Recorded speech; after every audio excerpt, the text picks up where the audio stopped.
네, 우리 오늘 이렇게 또 예배 가운데 우리 성도님 이렇게 만나게 되어서 반갑고 또 환영하며 축복합니다. 네, 우리 옆에 있는 분과 이렇게 인사 나누겠습니다. 내 모습을 보시는 한 주 되셨습니까? 네, 우리 지난주 또 나홈사의 말씀으로 또 내 모습을 보는 또 한 주가 되셨는지 네, 그것이 우리의 또 구원의 길이라고 하십니다. 네, 요즘 이제 AI나 로봇에 관련된 뉴스들이 많이 나오는 것 같아요. 근데 이게 예전에는 참 어렸을 때는 과학이 발전하면 이런 세계가 오겠다 생각했는데 이게 또 계속 보니까요. 네, 산업혁명 시대의 변혁과는 비교도 안 되는 것 같아요. 이게 큰 변혁을 가지고 올 것 같다 이런 뉴스들이 많아서 이제 사람으로 어떻게 살아야 되나 걱정이 되는 시대가 되는 것 같습니다. 그래서 이번 주에는 또 1월 20일에 다보스 포럼이 있다는데 이게 AI 대전환에 따른 이제 노동시장의 대편 뭐 이런 내용들이라 합니다. 그래서 이제 기술이 발전하면 인류가 풍요해지는데 그런데 이게 국가 간이나 뭐 계층 간이나 이런 격차들을 더 벌리는 게 생기는 것 같습니다. 그래서 이게 기술의 양극화가 우리 삶의 양극화로 또 벌어지진 않는가 이 두려움도 생기는 것 같고요. 교회들이 또 우리 기독인들이 이제 이 기술도 사실은 하나님이 우리의 삶을 또 윤택하게 하라고 창조 세계를 돌보라고 주신 도구인데 이게 사실은 돈 있는 사람들 이제 또 기업가의 손에 달려 있으니 인간의 존엄성이나 이런 부분들이 참 이렇게 우려가 되는 부분이 많습니다. 그래서 그리스도인들이 이 우리의 부나 기술이 이제 자신들을 위한 축적의 수단이 아니라 또 생명의 통로로 보는 그런 능력이 우리 가운데 있어야겠다. 그런 믿음과 우리 삶의 태도들이 필요한 게 또 이 시대가 아닌가. 청지기적인 사명이 우리 가운데 또 있어져야 하는 것이 아닌가 생각하게 되는 그런 때인 것 같습니다. 그래서 기술의 발전만큼 우리가 더 기도해야겠구나 생각하는 한 주를 보냈습니다. 네, 우리 오늘의 말씀 같이 나누겠습니다. 오늘의 말씀의 제목은 그리스도의 자취를 따라오게 하셨느니라의 말씀이에요. 우리가 피하고 싶은 상황이 있다면 사람들에게 물어보면요, 다른 어떤 것보다 억울한 상황이라고 이렇게 대답을 한다고 합니다. 그래서 열심히 했는데 인정받지 못할 때, 잘못한 게 없을 때, 오해받을 때가 참기가 참 어렵고요. 그때를 가만히 돌아보시면 어떻습니까? 다른 것보다는 사람 때문에 그런 때가 많아요. 그죠? 사람 때문에 그 한 사람 때문에 이 억울함이 풀리지가 않는 그런 삶을 우리가 살아갈 때가 있습니다. 제가 청년이나 장년분들의 얘기를 이렇게 들어봤을 때 이런 상담을 자주 한 적이 있어요. 일이 힘든 건 괜찮은데 제가 열심히 해도 트집만 잡는 그 한 사람이 너무 힘들다고. 차라리 안 보는 사이면 좋겠다 이랬는데 대부분의 문제는 그러니까 뭡니까? 일보다는 사람일 때가 많잖아요. 사실 우리도 비슷합니다. 억울함은요, 늘 까다로운 사람의 이름을 얼굴을 하고 우리가 찾아오는 거예요. 그래서 요즘에 우리가 어떤 성경을 묵상하고 있죠? 베드로전서입니다. 베드로전서.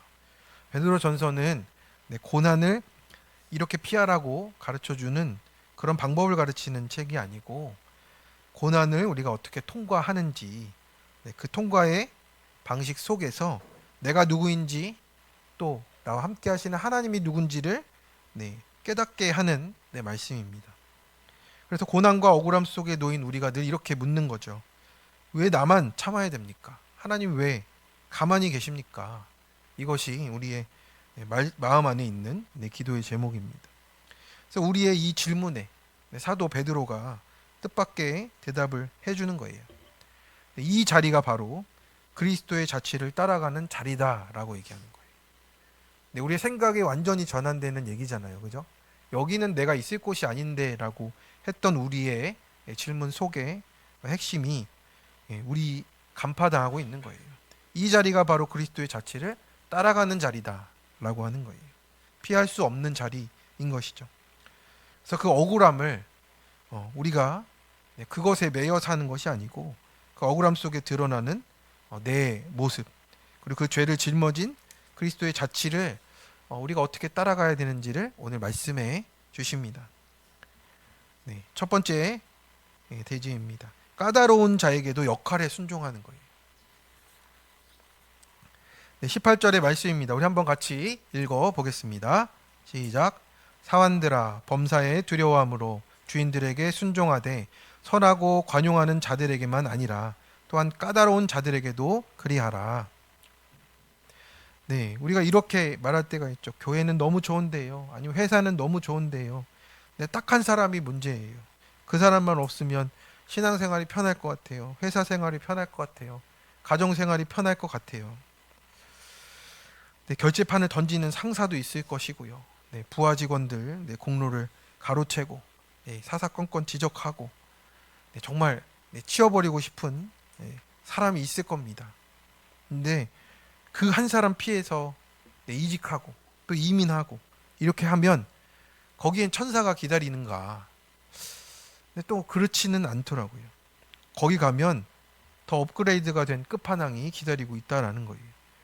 나무 십자가 피하다가 철 십자가를 만난다는 말도 있듯이 하나님은 피하는 게 전공인 우리를 위해서 전국 팔도에 까다로운 스승님들을 상시 배치를 하셨다라고 하는 것 같아요. 베드로 사도도 그것을 잘 알고 있습니다. 오늘 본문에서 정확히 지목을 하죠. 까다로운 자가 있대요. 까다로운 자들에게도 그리하라. 선하고 관용하는 자들만 말고 까다로운 그 주인들에게도 그렇게 하라는 거예요. 이 까다로운 자는 스콜리오스라는 단어인데, 비틀어지고 삐딱하고 공정하지 않고 말이 안 통하는 사람이래요. 지금 이런 사람에게도 순종하라라고 말을 하는 겁니다. 이 말을 우리가 오해해서는 안 돼요. 그 사람이 옳다 이런 뜻이 아니에요. 불의를 또 옳다 하는 것도 아닙니다. 여기서 우리가 살펴볼 것들이 있습니다. 먼저는 범사에 두려워함으로라는 말이에요. 그러니까 사람을 눈치를 보면서 두려워하라 이게 아니고 굴종하라는 게 아니고 하나님을 두려워하며 이 자리를 떠나지 말라라는 뜻이에요. 하나님이 이 자리를 보고 계신다는 믿음이 담겨 있죠. 내 위에 질서를 세우신데 거기에는 하나님을 먼저 인정하고 그 자리에 머문다는 거예요. 내가 여기 있는 것이 하나님의 인도하신 가운데 내가 여기 있는 것이구나. 그래서 쉽게 우리가 이 자리를 옮기고 자리를 옮기는 게 아니라는 거예요. 그래서 여기서 순종이라 쓰인 단어가 있어요. 휘포타소라는 건데 이 뜻은 자발적으로 자기 자리를 정하다는 거예요.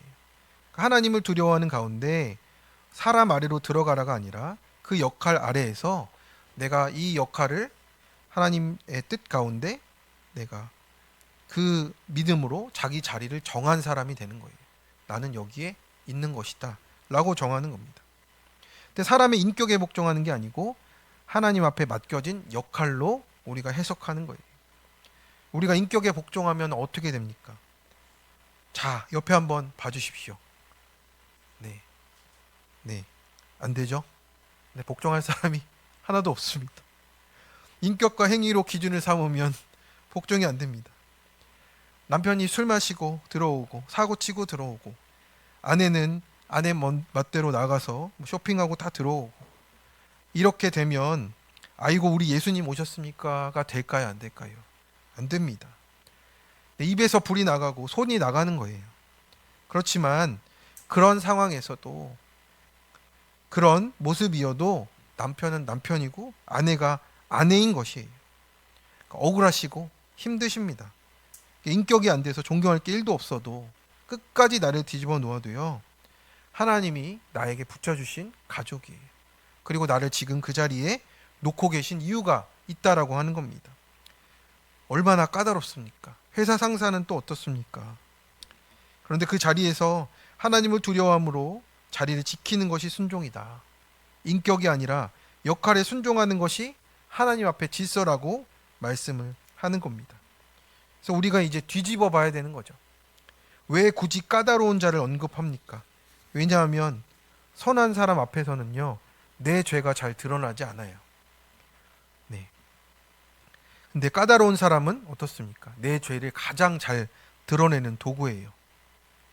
네, 성도 여러분, 구분나무를 펴려면요, 반대 방향으로 강하게 꺾어야 되잖아요. 하나님은 내 안에 혈기와 인정의 중독과 이런 구분뼈들을 맞추기 위해서 더 심하게 구분 스콜리오스를 보내는 거예요. 까다로운 사람을 보내는 겁니다. 그 앞에서 나도 얼마나 굽어져 있는지를 보라고 하시는 거예요.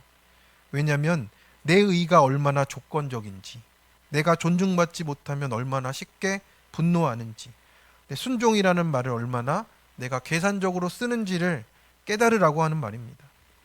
옆에 있는 분에게 이렇게 얘기하겠습니다. 까다로우셔서 감사합니다. 네, 까다로우셔서 감사해요. 그래야 내가 하나님 앞에 나아갈 수 있는 사람이 되는 겁니다. 성도 여러분, 하나님은 그 사람을 통해서 내 안에 있는 것을 가장 정확히 드러내시는 겁니다. 그래서 까다로운 사람은 결국 나 때문에 보내주신 어려운 교사분으로 수고해 주시는 거고, 오늘 말씀은 우리에게 억지로 참아라가 아니에요. 도망가지 말고 이 자리에서 하나님과 함께 나를 보라고 말씀해 주고 계십니다. 적용 질문이에요. 지금 나에게 제일 까다로운 사람은 누구입니까? 그 사람을 치워버리고만 싶습니까? 맡기신 역할에 순종합니까? 그 사람의 수고로 깨달아진 나의 굽어진 부분은 무엇입니까? 네, 두 번째 대지입니다. 선을 행하고 고난받는 것이 하나님 앞에 은혜로 계산됩니다.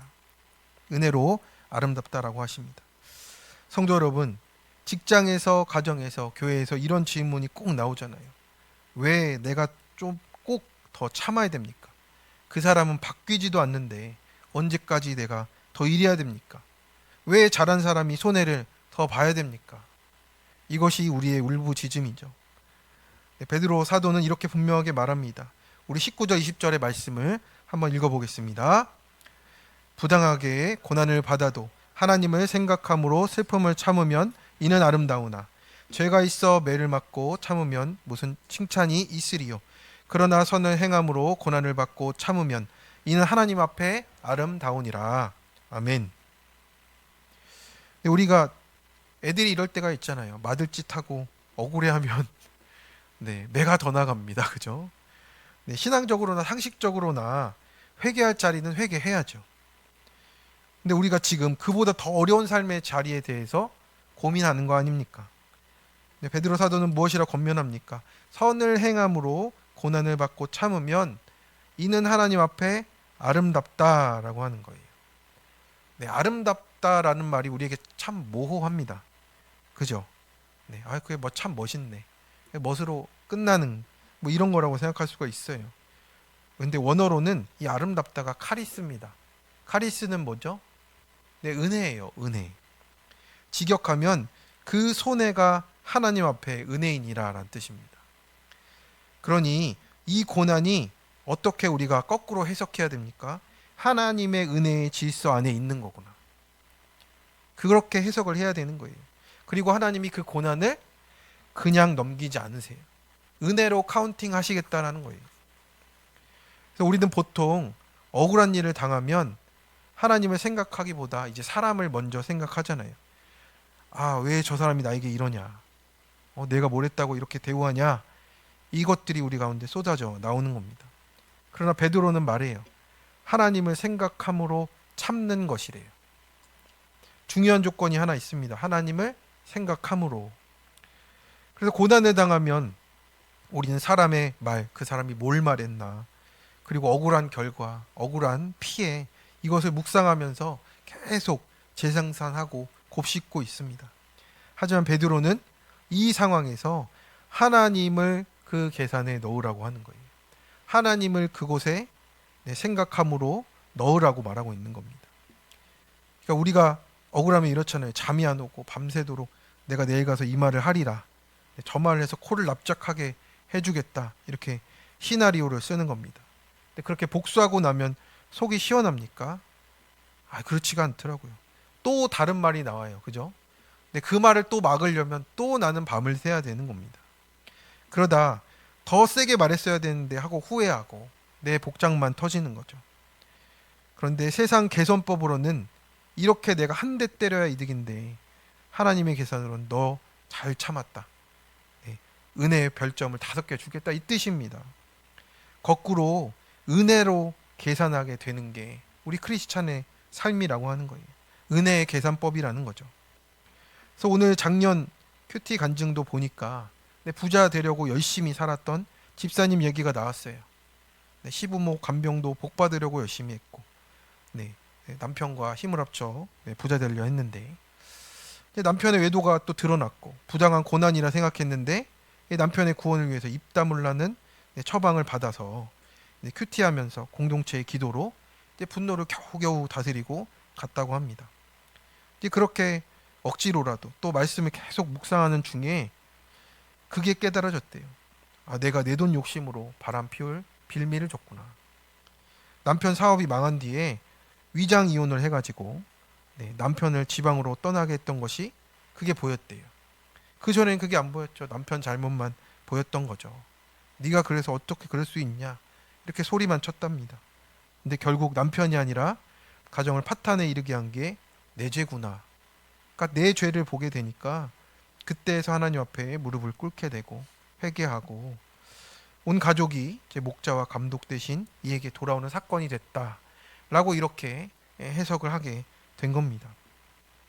그렇습니다. 하나님을 뺐을 때와 하나님을 넣었을 때가 이렇게 다른 거잖아요. 은혜가 보이는 겁니다. 하나님을 빼고 계산하면 억울함이고요. 넣고 계산하면 십자가 때문에 우리가 사명이 보이게 되는 거예요. 성도 여러분, 선을 행하다 받는 고난은 사라지지 않습니다.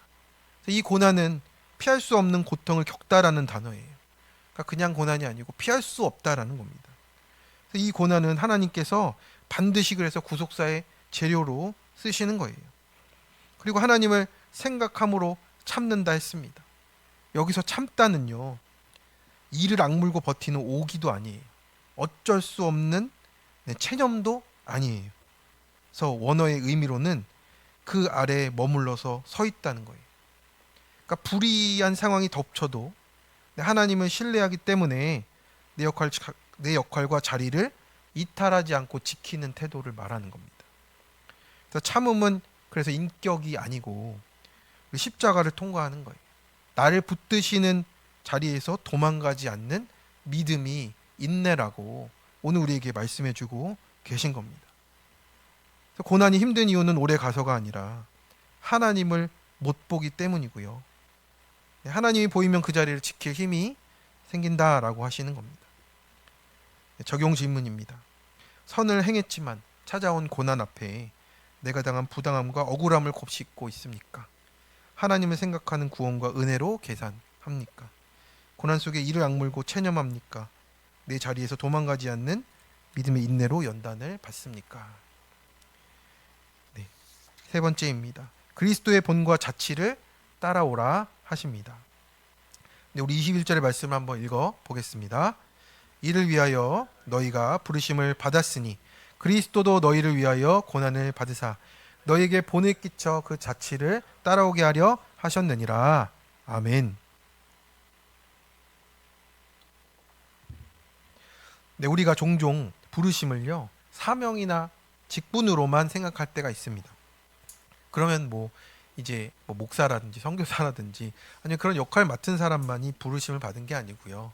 우리는 모든 삶의 자리, 그러니까 내 어둠에서부터 다 부르심을 받은 사람들입니다. 그래서 사도 베드로는요, 우리의 눈을 열어주고 있어요. 선을 행하다 고난 받는 자리 자체가 부르심이다라는 거예요. 그 자리부터 하나님과 함께 있는 자리라고 오늘 우리에게 말씀을 하시는 겁니다. 그래서 이 억울한 자리를 통과하는 것 자체가 부르심이에요. 우리는 뭔가 멋있는 것을 부르심, 사명 그렇게 끌어가려고 하는데 먼저 우리의 시작은 이렇게 이 억울한 자리, 정말 내가 어두울 수밖에 없는 자리에서 우리가 그것을 통과하는 것 자체가 부르심이라고 말씀을 하는 겁니다. 여기가 오늘 그리스도의 본을 끼쳐서 그 자취를 따라오게 하신다라고 말씀하잖아요. 근데 여기서 본이라는 것은요, 휘포그람모스라는 단어인데, 네, 어린아이가 글자를 따라 쓰며 배우는 교본이에요. 그러니까 제가 오늘 어제 설교를 준비하다가 이 본문을 더 보게 되고, 네, 요번 주에 저하고 있었던 일하고 비슷해서 참 또 묵상이 더 됐습니다. 요즘 저는 저의 아들에게 글씨 쓰기를 시키고 있습니다. 네, 저도 글씨를 아니, 초등학교 때는 경필 쓰기도 받긴 했는데 네, 나중 되니까 글씨가 날아가더라고요. 그래서 요번에 이제 우리 고등부 친구들한테도 이제 책 앞에 글씨를 썼어요. 처음에 썼는데 글씨가 너무 안 좋아서 이걸 붙이고 스티커로 다시 붙였습니다. 뽑아가지고. 네, 제가 그렇다고요. 네, 글씨가 그래서. 그런데 우리 아들이 너무 글씨를 또 못 써요. 그러니까 나는 그렇지만 너는 그렇지 말라가 아빠 엄마잖아요. 그래서 방학을 이용해서 주기도문과 네, 사도신경을 이렇게 쓰게 하고 있어요. 그래서 이제 4학년이 되니까 이때를 넘어가면 안 되겠다 싶어서 이제 했는데 손에 힘이 좀 없고 네, 자꾸 글씨가 날아갑니다. 꼬부랑꼬부랑 하더라고요. 처음에는 빈칸에 시켜봤어요. 노력은 하는데 제대로 결과가 나오지 않더라고요. 그래서 이제 고민하다가 그래, 옅은 회색으로 글씨가 나온 주기도문 자료를 이렇게 찾았어요. 그래가지고 이걸 써보게 하고 있습니다. 한번 결과를 한번 네, 보이십니까? 네, 흐릿흐릿하죠? 네, 아직은 네, 본을 더 따라 써야 됩니다. 네, 본을 보고 배워야 되는 거예요. 네, 어린아이가 이렇게 글자를 따라 쓰며 배우는 것처럼 예수님의 본은요, 멀리서 감상하는 위인 전기가 아니에요. 내 인생 위에 하나하나 더 씌워서 써가야 되는 구원의 흔적이 돼야 된다는 겁니다. 네, 아유 부끄럽습니다. 내려도 됩니다. 네, 그런데 이 본을 잘 이해를 해야 돼요, 우리가. 네, 예수님의 고난은 이렇게 하면 너도 훌륭해진다라는 도덕 교본이 아닙니다. 내가 할 수 없으니 내가 대신 간다라는 내 구원의 자체예요. 그 예수님을 우리는 겨우 따라 흉내내서 쓰는 것이죠. 그래서 우리가 예수님 닮겠다는 말이 참 멋있잖아요. 수사학적으로도 너무 멋있고. 대신 그게 아닙니다. 우리는 억울하고 이해 안 되는 십자가를 지고 가겠다는 말을 하고 있는 거예요. 예수님 닮겠다는 말은 그 말을 뜻하는 겁니다. 할렐루야십니까? 아멘이십니까? 둘 다 어려우시죠? 둘 다 어려운 일입니다. 우리 힘으로 어떻게 하겠습니까? 성도 여러분, 예수님이 재판받으실 때를 떠올려 보시기 바랍니다. 거짓 증언이 넘쳐나고 침뱉음과 조롱이 이어졌습니다. 우리 이렇게 물어요. 예수님은 왜 한마디도 안 하시지? 왜 억울함을 해명하지 않으십니까? 우리도 그 판결 앞에서, 우리도 그 죄의 판결 앞에 설 때 어떻게 하겠습니까? 한마디라도 해야 되지 않겠습니까? 억울함을 해명하려고 하지 않겠습니까? 근데 예수님은 어떻게 하십니까? 우리 22절, 23절의 말씀을 읽어보겠습니다. 시작. 그는 죄를 범하지 아니하시고 그 입에 거짓도 없으시며 욕을 당하시되 맞대어 욕하지 아니하시고 고난을 당하시되 위협하지 아니하시고 오직 공의로 심판하신 이에게 부탁하시며 욕을 당해도 맞대어 욕하지 않고요. 고난을 당해도 위협하지 않고 오직 공의로 심판하신 이에게 맡기셨습니다. 억울함을 사람에게 풀지 않고 하나님께 맡기셨다라는 뜻이에요. 오늘 청소년 큐티 부모님 간증을 보니까요. 이제 매번 뽑기가 꽝인 분이 얘기를 하셨습니다. 네, 수능을 4번이나 봐서 의과대학을 갔는데 이제 전문의가 되려 하니까 딸에게 뇌종양이 발견이 됐어요. 그래서 이건 너무하잖아 소리를 질렀다고 합니다. 근데 그때까지는 이제 예수님 믿지 않았는데 그 상황에서 이제 예전에 전도받은 게 떠올라서 교회에 다니게 됐고 매주 설교를 들으면서 내 죄 때문에 딸이 수고했다는 마음에 회개의 눈물이 났다라고 합니다.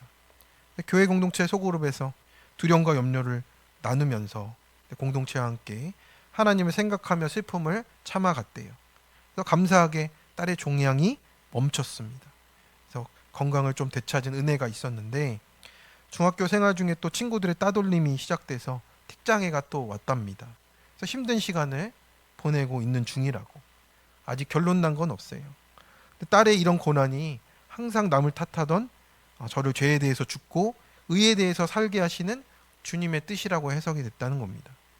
그래서 그 고난으로, 내가 만난 고난으로 길 잃은 지체를 주님께로 이끄는 사명으로 살아가기를 기도한다고. 네, 오늘 이 삶을 보니까 참 어떠십니까? 정말 우리가 당한 억울함, 남에게 당하는 것도 있지만 정말 내 삶 속에서 당하는 어려움도 있잖아요. 이 억울함도 있습니다. 해소되지 않는 이런 답답한 상황입니다.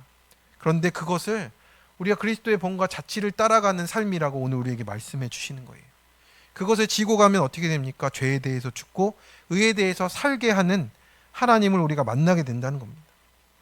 우리의 인생도 똑같습니다. 하나님께 내 억울함을 맡기며 가셔야 됩니다. 하나님이 용서라고 쓴 글자를 써놓으시면 우리는 욕설이라고 쓰고, 하나님이 사랑이라고 써놓으면 우리는 계산이라고 쓸 거 아닙니까? 그런데 그렇게 하면서라도 우리가 가야 됩니다. 삐뚤빼뚤해도요. 밑그림이 주님이에요. 삐져나가도 괜찮으니 연필만 던지지 마시라고 오늘 말씀을 하는 겁니다. 그 발자국 위에 삐뚤빼뚤하게 발만 포개고 가다 보면, 그 자취를 따라가면 하나님이 나중에 우리 아들 글씨 잘 썼네 하고 칭찬해 주실 날이 온다라는 거예요. 할렐루야. 아멘. 우리 옆에 있는 분에게 글씨 잘 쓰셨네요. 우리 한번 축복하겠습니다. 네, 연필만 버리지 마십시오. 그렇게 예수님의 삶은 휘포그람모스, 따라 쓰는 본이 되는 겁니다. 그분이 걸어가신 곳은 이크노스, 우리가 따라갈 자취가 되는 거예요. 그 자취는 어떤 뜻이냐면 한 번 밟고 지나가면 되돌릴 수 없는 방향이란 뜻이에요. 그러니까 우리는 그 십자가의 방향으로만 가는 거예요. 그 자취로만 걸어가게 하신다는 겁니다. 우리는 편한 길로 가고 싶고 피하고 싶고 뛰어넘고 싶지만 그 자취를 따라가야만, 그 대속의 예수님의 모습을 따라가야만 우리가 그 자취를 따라가는 거예요. 십자가 외에 다른 길이 없다라고 말씀을 하시는 겁니다. 왜 그렇습니까? 우리 24절을 읽어보겠습니다. 시작. 친히 나무에 달려 그 몸으로 우리 죄를 담당하셨으니 이는 우리로 죄에 대하여 죽고 의에 대하여 살게 하려 하심이라. 그가 채찍에 맞음으로 너희는 나음을 얻었나니. 아멘. 그래서 우리 죄를 친히 그 몸으로 담당하신 겁니다. 그래서 예수님의 침묵과 인내가 성품으로 하신 게 아니고 대속으로 하셨잖아요. 우리 죄를 지고 제물로 드려지셨다라는 삶입니다. 우리를 의로 살리시기 위한 구원의 선택으로 나아가신 거죠. 성도 여러분, 우리 인생의 연습장에 글씨 연습에 암, 부도, 배신 이런 글씨가 적혀 있을 수 있습니다. 당황하지 마시고 그 위에 주님이 남기신 자취를 겹쳐 쓰시라고 하십니다.